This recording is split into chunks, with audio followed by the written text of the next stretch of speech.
Hi and welcome to the SeeMedia training video on Fillboard installation and POS implementation. Firstly, we'll take a look at the equipment needed to complete this job. There will be several items that will be provided to you by Crossmark.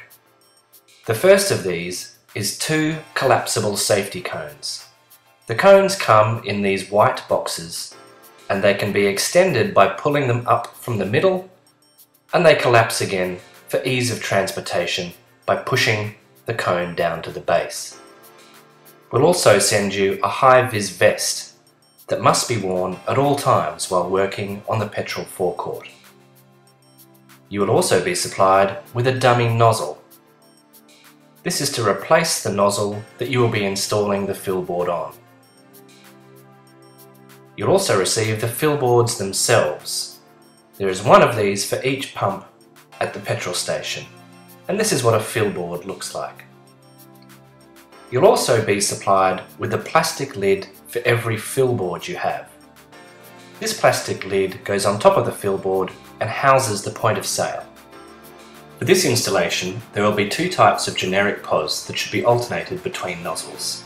This is number 1, always place portable containers on the ground before filling, and this is number 2, keep children inside the car when filling. There are a few things that you will need to provide, and you can expense them to Crossmark. The first thing is a spray bottle of cleaning fluid such as spray and wipe. The second is a heavy-duty cleaning cloth or rag, something like an old t-shirt. Before you commence work, you must sign in with the site manager and advise them of the work to be conducted. This has all been approved by Woolworths Caltex head office, so introduce yourself from Crossmark representing SeeMedia and let the site manager know that you'll be installing approved pump Fillboards.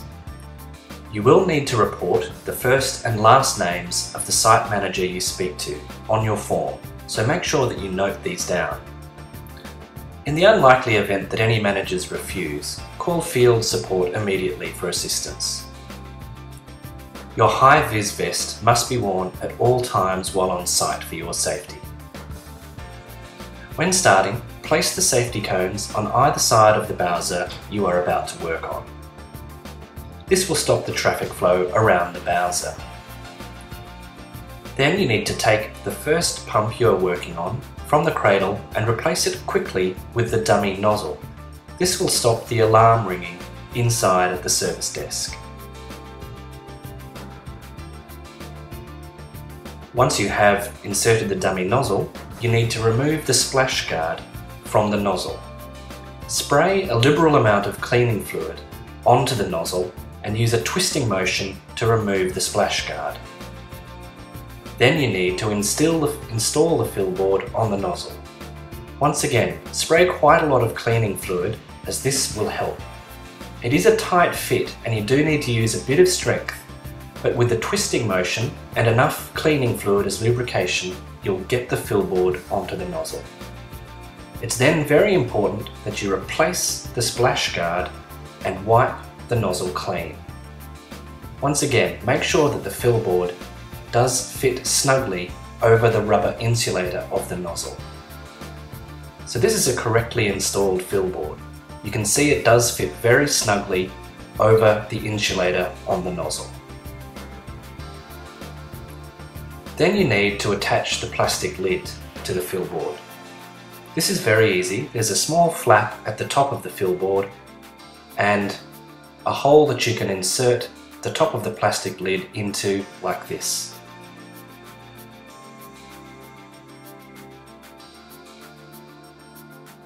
Then you need to insert the Fillboard point of sale. Very easily, open up the plastic lid from the bottom, insert the generic point of sale underneath the plastic lid and push the lid firmly down so it clips back into place on top of the Fillboard. Once again, do make sure that the Fillboard fits very snugly over the pump.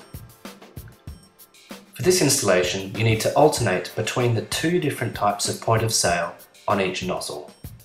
So start with POS number 1 and on the next nozzle, place POS number 2 and so on, alternating between nozzles. All pumps should be fitted with Fillboards, but there are a few exceptions. Do not place Fillboards on LPG pumps or high-flow diesel pumps. In addition, if the site has normal diesel nozzles, leave 2 of these without Fillboards so people can fill up with diesel while you're on site. Finally, you may encounter 2 types of nozzles that you will not be able to attach Fillboards to. The first one of these is known as an OPW nozzle.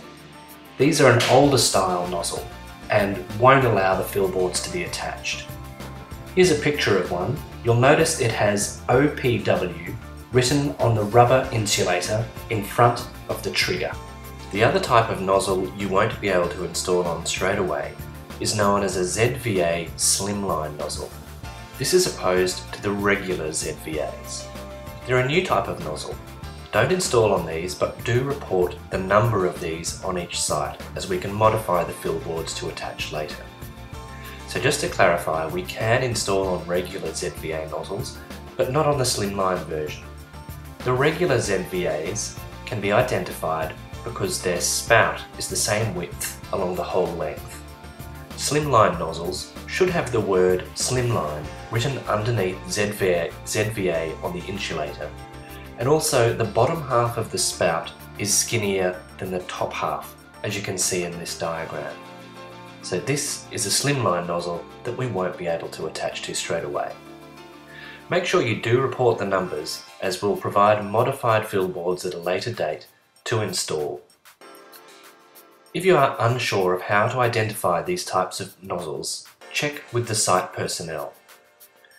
Always carry out your work in a safe and courteous manner, giving way to customers at all times.